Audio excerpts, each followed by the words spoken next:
Hello everyone, and welcome back to my channel. Today, I'm so excited to share with you a brand new episode about LyTuDiep and CEO James, two souls standing strong together through storms, challenges, and the power of love. In this episode, the story continues with deeply emotional turns. Will James make it back safely after his dangerous journey through the flood? And can two Diep and Little Nee protect their beloved home from the unexpected events about to unfold?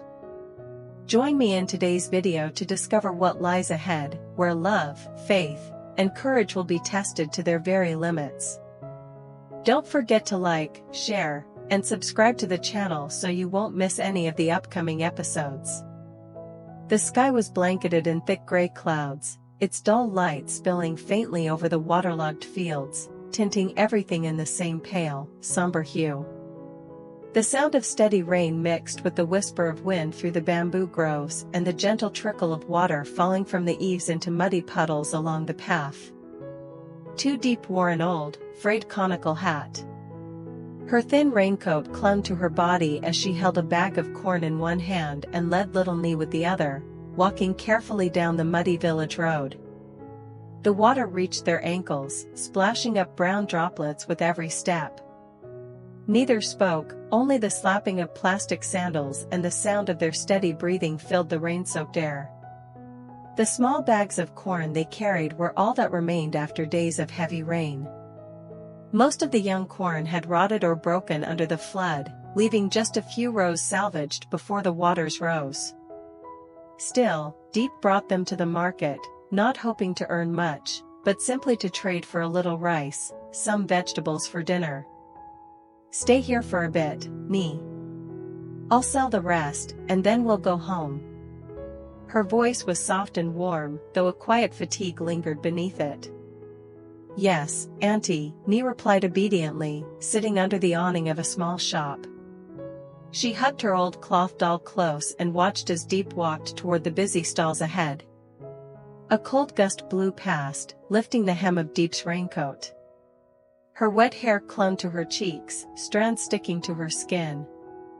Yet she didn't seem to notice, her smile remained gentle, her eyes bright as she greeted each passerby.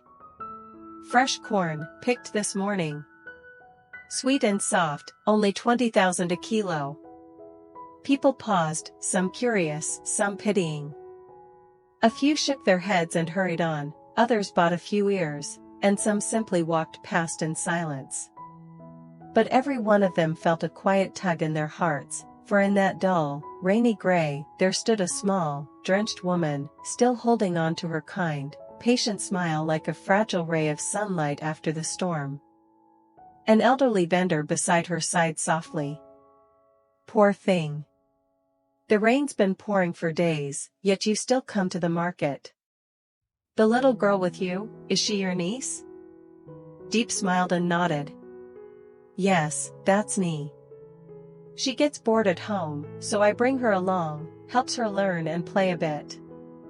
The old woman chuckled gently. "She's a sweet one, quiet too. Seeing you both reminds me of myself when I was young." She reached into her basket, pulling out a few crumpled bills. "Here, I'll take 1.5 kilos. Let's call it good luck for the day." Diep bowed deeply, her voice trembling with gratitude. "Thank you, ma'am, really, thank you so much." The rain continued, but softer now, almost tender. She turned to look at Nee, who was smiling back at her, eyes bright and glistening, clutching her doll close. That little gaze filled Diep with warmth, even though her hands were numb from the cold. In the midst of dreary days, sometimes all it takes is a smile like that, a small act of kindness, to give someone the strength to keep going. She thought quietly to herself. As long as Nee can still smile, still stay healthy, no matter how long the rain lasts, I can bear it. And so, beneath the gloomy midday rain, the image of a woman in a worn conical hat, arms full of golden corn, her gentle smile glowing softly amid the rush of people, shone like a small flame in the cold, wet world. The rain had eased, falling now in thin silvery threads. Drops slid slowly down the old tin roofs, splashing onto the wet market floor and catching the faint shimmer of late afternoon light. Diep stood beneath the eaves, letting out a long breath. The last basket of corn was finally sold. She pulled a small cloth from her pocket and wiped the rain and sweat from her forehead. Little Me came running over, her plastic sandals splattered with mud, her face damp with drizzle but glowing with excitement. "Auntie, are we done selling?" "Yes, all done, sweetheart." Diep smiled, gently patting the girl's head. Her voice was soft as a breeze. "Let's go home. It'll be dark soon." As she gathered the empty plastic bags, her eyes drifted toward the horizon, the sky still heavy and gray, as if the rain hadn't truly left but merely hid itself somewhere in the clouds. She was about to take Me's hand when her phone rang, the familiar sound cutting through the damp air and making her heart skip. Pulling it quickly from her raincoat pocket, she saw the name glowing on the screen, Aunt Hwin. Wiping her wet hands hastily, she answered. Aunt Hwin's warm, graceful voice came through, gentle as always, yet carrying the poise and refinement of someone who had lived a full, dignified life. "Diep dear, it's been so long since you visited. Tonight, bring little Me over for dinner with me and James." Diep froze for a moment, her voice faltering slightly. "Oh. I wouldn't want to trouble you, Auntie. We're all muddy from the market, it's embarrassing to show up like this." A soft, reassuring laugh came from the other end. "Nonsense. It's safer here than walking in this weather. James just got back, he's been talking about you two nonstop. Dinner's already cooking, so come early before it rains again." At her words, a strange warmth rose in Diep's chest, mingled with unease and a faint sense of shyness. She looked down at her rough, calloused hands and the mud clinging to the hem of her pants, then murmured softly, "All right, thank you, Auntie. We'll be there soon." After ending the call, Diep stood quietly for a moment. The evening wind brushed past, carrying the scent of damp straw and wet earth, lifting a few strands of her rain-soaked hair. Little Me tugged at her sleeve, eyes sparkling. "Auntie, really? We're going to Uncle James's house? I miss Grandma Hwin so much." Diep smiled, a mixture of joy and something uncertain flickering behind her eyes. "Yes, Aunt Hwin invited us for dinner tonight." Me squealed softly with delight, while Diep remained still for a moment, her gaze wandering toward the winding path that led up the hill, to the grand house that overlooked the village. It was the Hwin family's estate, a home she had always approached with quiet hesitation. Inside her, a swirl of feelings rose, hard to name, impossible to quiet. She had always known she didn't belong to their world. She was just a poor woman surviving on a small field and the humble harvest of corn and rain-fed soil. They, on the other hand, belonged to a different realm, elegant, powerful, glowing with light even through the darkest nights. And yet, despite the distance between their worlds, Aunt Hwin had never treated her as lesser, always kind, always gentle. Diep squeezed Me's hand. Her smile stayed, but her eyes flickered with quiet apprehension. "I wonder," she thought. "Will this really be a warm, simple dinner, or the beginning of something I can't yet see coming?" In the distance, thunder murmured softly as dark clouds gathered once more along the horizon. The two walked down the village road still glistening with puddles, Me's small footsteps splashing alongside Diep's. The faint drizzle tapped a steady rhythm, part lullaby, part warning, as if whispering that the night ahead would hold more than just a meal shared under one roof. The rain grew heavier as dusk settled in. The sky seemed to press low against the earth, its weight carried by the thick, relentless curtain of rain. Large drops struck the brim of Diep's worn conical hat with a steady patter, splashing against her face as she walked. She held the old hat tilted to shield little Me from the downpour, guiding the girl along the flooded path where rainwater lapped at their ankles, reflecting the dim yellow of the streetlights through the mist. At the foot of the hill, where a long row of acacia trees lined the road to the estate, Diep paused. Before them stood a tall wrought iron gate, painted glossy black, its ornate curves glinting under the rain. Lamps mounted on each pillar glowed warmly, casting golden halos across the wet stones. Beyond the gate, through the curtain of rain, the Huynh family's villa emerged, white walls, deep green tiles, its windows aglow like a sanctuary of warmth amid the storm. The iron gate creaked open. A housemaid hurried out with an umbrella, bowing politely. "Mrs. Huynh is waiting for you inside, Miss Diep. Please, come in quickly before you catch a chill." Little Me shrank closer, clutching Diep's hand. Diep nodded gratefully and stepped through the gate, her heart caught between familiarity and distance. The stone path beneath her feet shone slick with rain, glimmering like glass. Along both sides, the rose bushes were in bloom, their petals heavy with raindrops that sparkled faintly and released a gentle fragrance into the cool air. From the doorway, Mrs. Huynh appeared, holding an umbrella. Her posture was graceful as ever, her presence elegant, yet her eyes were filled with kindness. "You poor things, braving this storm to come all the way here," she said softly, drawing me closer and drying the child's wet hair with a towel.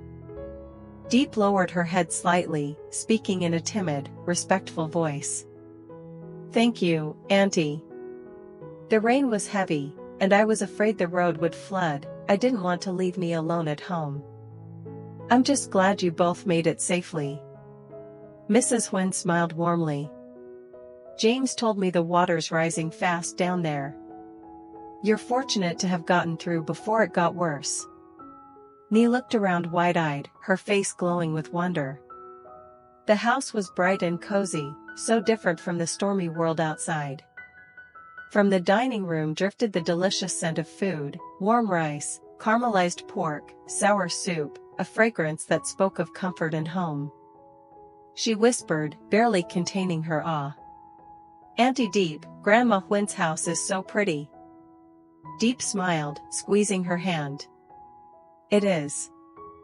But remember, sweetheart, stay close, don't run around." Mrs. Huynh overheard and chuckled softly, patting Nee's head. "It's all right, dear. Think of this house as your own. James is home tonight, too. Go change into something dry, then we'll have dinner together, it's warm inside." Diep nodded again, bowing slightly in gratitude. In that brief moment, the golden light from the hallway fell across her face, gentle, unadorned, yet touched with shyness.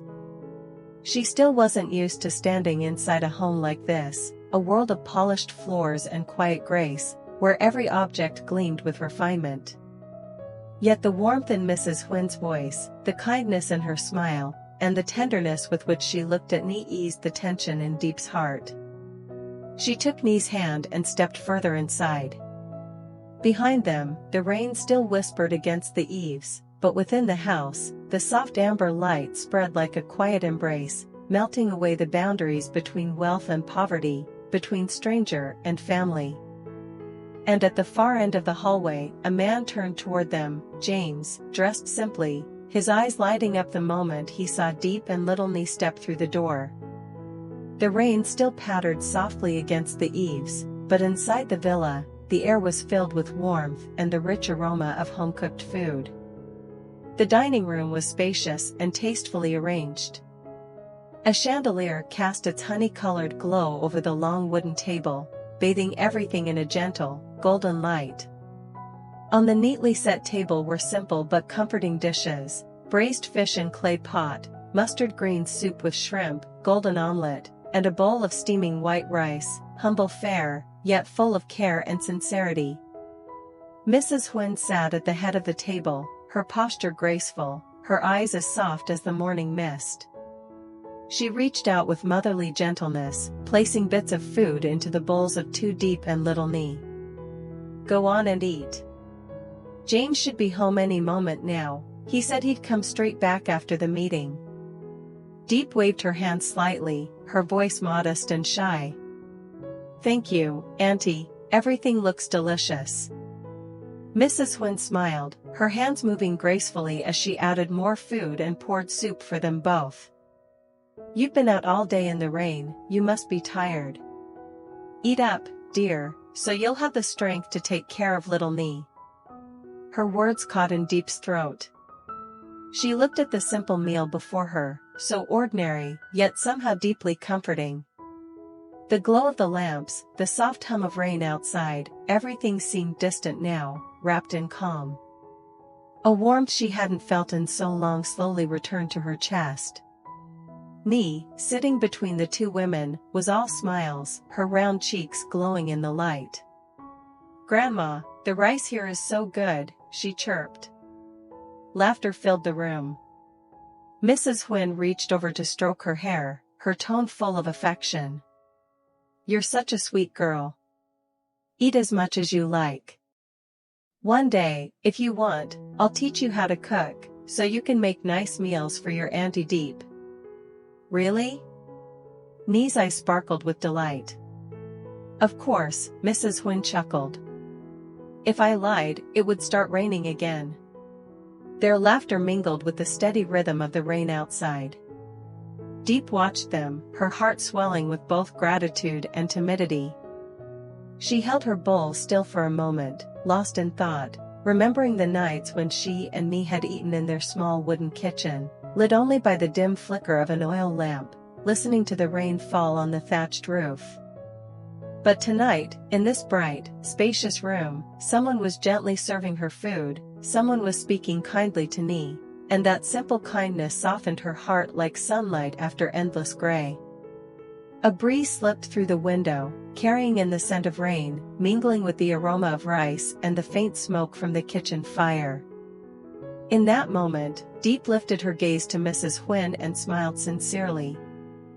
Thank you, Auntie, truly.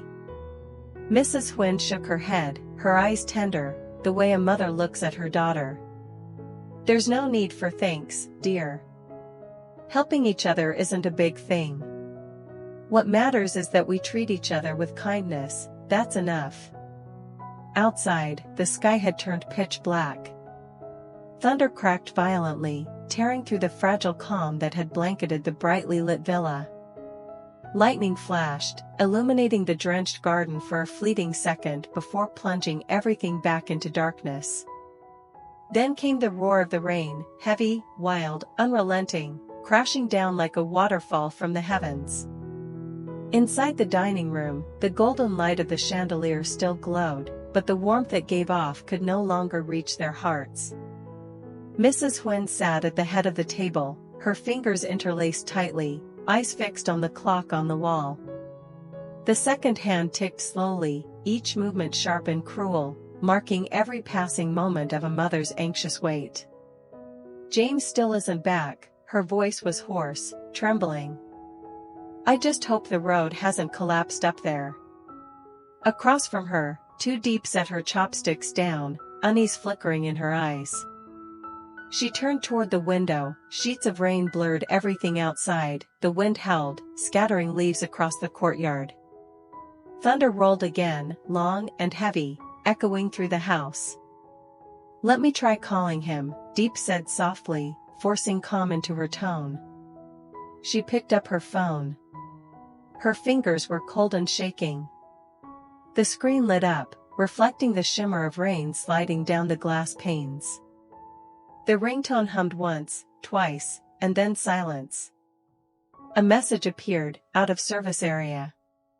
Mrs. Huyn frowned, her voice trembling. No signal? Could the road have been cut off? No one answered. Only the rain did, pounding harder and harder, its rhythm growing fierce. Little Nee sat close beside Diep, clutching her old doll tightly to her chest. Her voice was small and wavering. Auntie Diep, will Uncle James be able to come home? Diep took a quiet breath, forcing a smile. Of course, sweetheart.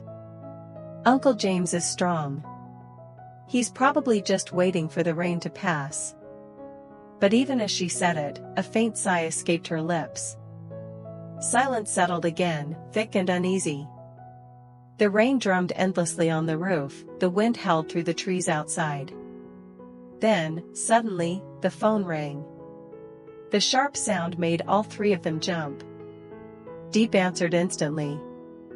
The signal was weak. James's voice came through faint and broken, drowned by wind and the pounding rain.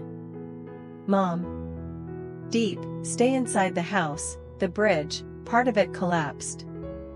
I have to wait for the rescue team to clear it before I can cross." The line crackled with static, wind shrieking through the speaker. His voice faltered, strained. "Don't worry. I'm fine, just..." Then came the dull beeps, the line went dead. Diep froze, still gripping the phone. Mrs. Huyn sat motionless, staring blankly ahead. A flash of lightning illuminated her face, lined with age, carved with worry, yet shining with the quiet resilience of a mother who has weathered too many storms. The rain outside grew heavier, hammering against the roof like fists. Diep looked up, her eyes filled with sadness. Beside her, Nee nestled closer, trembling slightly. The room was silent, save for the roar of rain and the pounding of three anxious hearts, beating in unison. The golden light swayed in the draft, shadows flickering across the walls. Outside, thunder rolled again, deep and distant, like a warning whispered by the sky itself. And in that brightly lit house, standing small against the storm, three souls waited, silent, hopeful, and praying. A fragile spark of faith flickered amid the darkness. That James would return safely, before the first light of dawn. Outside, the rain still fell without pause.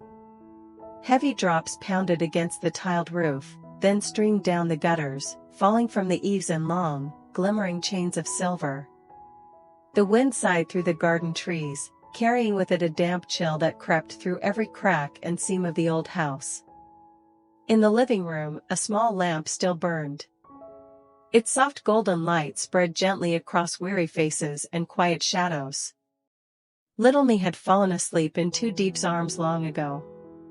Her breathing was calm and even, her soft hair resting against Diep's wrist, her tiny hands clutching the hem of Diep's sleeve, as if afraid that letting go might make someone disappear. Diep brushed the child's hair gently, whispering, her voice as light as a passing breeze. "Uncle James will come home soon, don't worry, sweetheart." The words were barely audible, meant only for herself, yet they carried all the faith and longing she was trying so hard to hold on to. Her eyes drifted from the little girl's sleeping face to the misted window. Beyond it, the sky was a mass of black clouds. Now and then, a weak flash of lightning revealed the swaying silhouettes of trees bending under the wind. Behind her, Mrs. Huyn sat quietly at the table. The cup of tea before her had gone cold, its steam long vanished. She lifted her head and looked toward Diep. In the trembling lamplight, her eyes seemed deeper than ever, heavy with years of love and worry. Rising slowly, she stepped forward and placed her thin hand on Diep's shoulder. If something happens to James," her voice broke, shaking with fear. "I don't know what I'd do." Diep looked up. Their eyes met, two women, silent for a long moment. Between them hung something unspoken, a shared fear, a fragile thread of faith they refused to let go. Diep clasped the older woman's hand, her voice soft but steady. "Please don't worry, Auntie. He's strong. James has never given up on anything. I know he'll make it back." Mrs. Huyn nodded faintly, her lips pressed tight, but a faint light of hope flickered once more in her gaze. The two women sat side by side, saying nothing. Only the sound of rain filled the space, steady and rhythmic, mingled with the rustle of branches brushing against the window and the muffled thud of their anxious hearts. The lamp on the table flickered, its glow trembling across the wooden wall where the shadows of three figures, one old, one young, one small, overlapped in quiet unity. In her sleep, knee stirred, her lips moving faintly. "Uncle James," she murmured. Diep tightened her hold on the child, whispering softly, a promise carried in the hush of rain. "Sleep well, my dear. By morning, he'll be home." Mrs. Huyn turned away, dabbing at the tear that had slipped from her eye. Outside, the rain continued, no longer violent, no longer loud, just soft and endless, like the ache of longing and worry that pulsed in each of their hearts. The night stretched on, seemingly without end. And in that small house, glowing faintly with golden light, only one thing remained, the warmth of love, the quiet strength that kept them together through the storm, through every uncertainty yet to come. A mother prays in silence for her son's safety. A young woman clings to faith, balancing between fear and hope. And a little girl, sleeping peacefully in her arms, still believes that Uncle James will come home when the morning light arrives. Across the raging flood, James, that man, struggles against the furious current. Will he make it through the storm? Will the dawn bring good news? Or unveil a tragedy no one could foresee? Stay tuned for the next episode to discover what awaits them. After a long night of rain and wind, and the silent prayers that never ceased. Xin chào tất cả mọi người đã quay trở lại với kênh của mình. Trước đây thì mình không có ngủ trưa bởi vì mình chưa có hoàn thành công việc á. Mình đang cố gắng có thể hoàn thành công việc sớm hơn. Hiện tại thì mình vẫn đang trong quá trình edit video. Cái máy tính là bây giờ là nó đang xuất phụ đề á mọi người. Dù là video mình đã sử dụng tiếng Anh rồi nhưng mà mình ngoài mình vẫn xuất thêm phụ đề ở video để nhiều khi là nếu như mà mọi người có không nghe tốt thì mọi người vẫn có thể đọc để có thể theo dõi được video, hoặc là mọi người có thể nếu mà mình mà nghe mà cảm thấy nó không đúng ấy thì có thể đọc nó có kiểu phụ đề nữa thì mình đọc nó sẽ đúng hơn. Rồi mình cũng đang hoàn thành các bước cuối cùng để có thể xuất ra một video, và sau khi xuất xong thì mình sẽ hoàn thiện các bước còn lại, sau đó mình sẽ đăng tải lên YouTube để mọi người xem. Mọi người hãy đón xem video ở kênh mình hàng ngày nhé. Cảm ơn mọi người rất nhiều, tạm biệt.